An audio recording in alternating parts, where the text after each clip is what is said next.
Приветствую всех на канале Артефактум. Тема сегодняшнего видео – обман и месть Одиссея.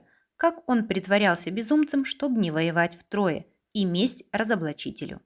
Это будет еще одна легенда, открывающая перед нами неожиданный факт. Далеко не все герои Троянской войны изначально спешили принять в ней участие. Про Ахиллеса и его переодевание в девушку я вам уже рассказывала. Ссылку на это видео ловите внизу. А теперь речь пойдет о хитромудром Одиссее. Какой обман он придумал, почему все-таки пойдет на войну и как жестоко отомстит своему разоблачителю. Приступим. По версии первого поэта Эллады Гесиода и некоторых других древнегреческих авторов-мифографов, царь Итаки Одиссей сам когда-то был претендентом на руку и сердце красавицы Елены. Невеста была дочерью самого Зевса. Красотой она превосходила всех женщин Греции, даже богини завидовали ей. Слава о божественной красоте девушки гремела по всей Элладе, и женихов, конечно, было хоть отбавляй. Царь Спарты Тиндарей, который вырастил Елену как свою родную дочь, попал в сложную ситуацию. Он не решался сделать свой выбор и отдать, наконец, Елену кому-то в жены из-за страха, что отвергнутые претенденты станут мстить и ему самому, и избранному мужу из зависти. В этой ситуации Одиссей дал Тиндарею спасительный совет. Елена пусть сама выберет своего героя, а каждый из бывших претендентов обязан поклясться, что не поднимет оружие против избранника.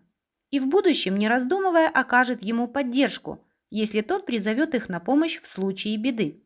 Данный обет был дан всеми, в том числе и самим Одиссеем. За столь ценный совет Тиндарей отдал царю Итаки в жены свою племянницу Пенелопу, а мужем Елены стал Менелай. Отныне наш будущий герой Троянской войны связан с Менелаем священной клятвой.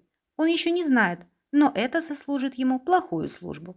Когда Елена покинула Менелая, бежав с Парисом в Трою, тот с братом Агамемноном призывает всех, кто поклялся ему помогать, собраться и пойти войной против троянцев. В это время Одиссей жил счастливо с Пенелопой. У них только родился первенец-сын. Одиссею совсем не хотелось покидать Итаку и свою мирную жизнь. Кроме того, он получил предсказание. Троянская война обернется для него очень сложным 20-летним испытанием, а домой он вернется нищим и одиноким, потеряв всех своих людей по пути. Неудивительно, что Одиссей совсем не рвался на войну. Узнав, что на Итаку за ним прибыли Менелай с гонцами, он включает свою хитромудрость и предпринимает попытку их обмануть. Одиссей вырядился в наряд простолюдина и притворился безумцем. Гонцы увидели его пашущим поле и засевающим его солью. В плуг при этом были запряжены вол и осел. Но сопровождающий Менелая эвбейский правитель Паламет перехитрил мнимого безумца.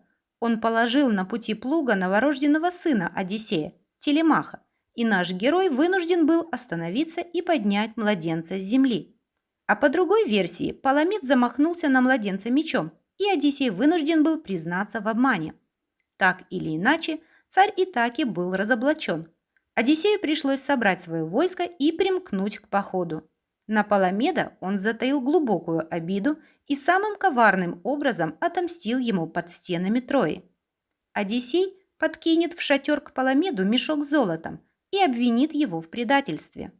Он убедит всех в том, что Паламед получил взятку от царя Трои за то, чтобы убедить греков закончить войну. Обман свой Одиссей подкрепит дополнительно поддельным письмом от Приама Паламеду, которое сам же и напишет. Предводитель греков Агамемнон созвал суд, и, несмотря на все военные заслуги, письмо и мешок золота сыграли свою роль. Паламеда признали виновным и приговорили к смерти. Его заковали в цепи и прямо на берегу моря забили камнями, а тело бросили на растерзание птицам и диким зверям. Вот как отомстил своему врагу хитромудрый Одиссей. Эта легенда – ложка дегтя в его светлом образе и напоминание, что в каждом есть светлая и темная сторона, даже в великих героях. Надеюсь, вам понравилось это видео. Ставьте лайк и до новых встреч!